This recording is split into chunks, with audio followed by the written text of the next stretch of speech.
There are so many ways you can use technology and equipment to teach lessons online. I'll be sharing with you a setup that's quick and easy to set up and will work for most online teachers. This is really the best place to start if you're brand new to teaching online.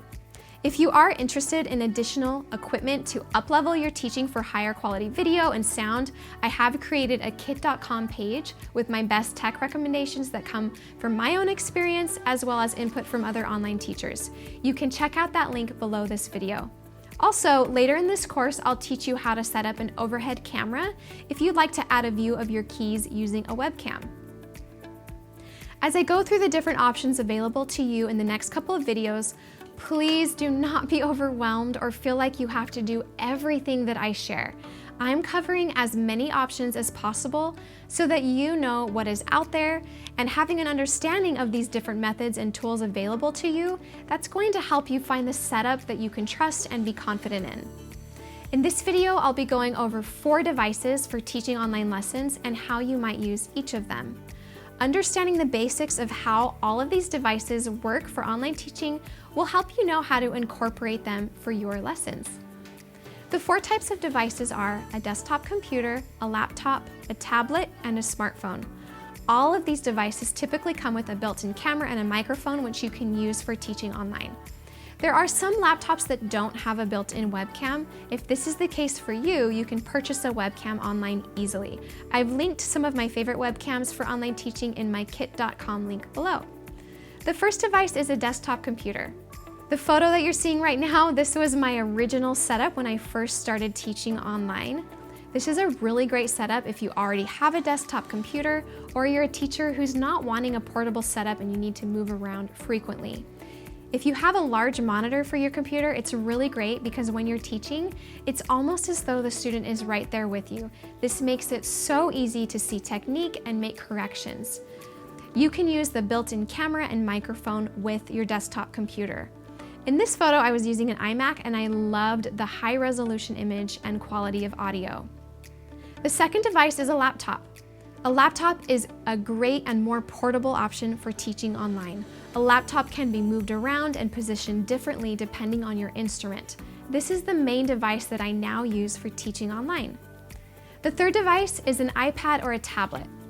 A tablet is really great because you can mount it on a stand and you can position it in many different ways to help the student see your technique or your posture.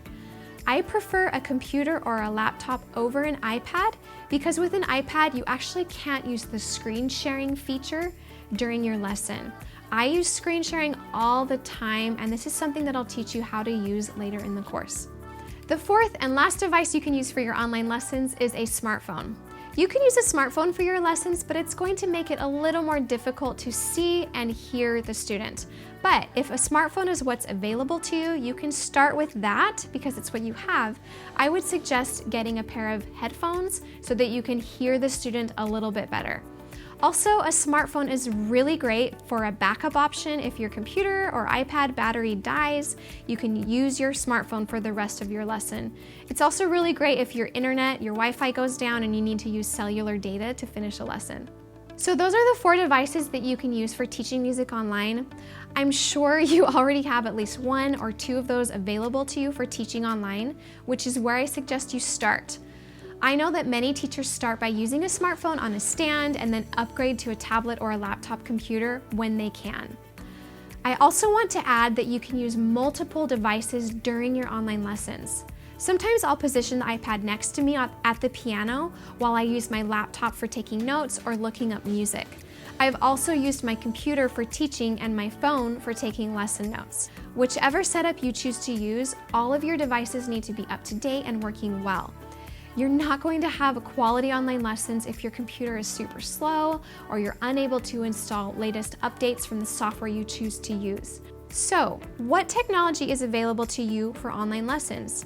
I suggest that you use the best device that is available to you so that you can have high quality online lessons. If you already have what I've talked about in this video and you're interested in adding a better camera or microphone, then again, you should check out my recommendations on my kit.com link. This will give you the recommendations for the best external microphones external cameras for online teaching, as well as some other equipment. I also keep this list updated so that it has the most current and best recommendations for hardware.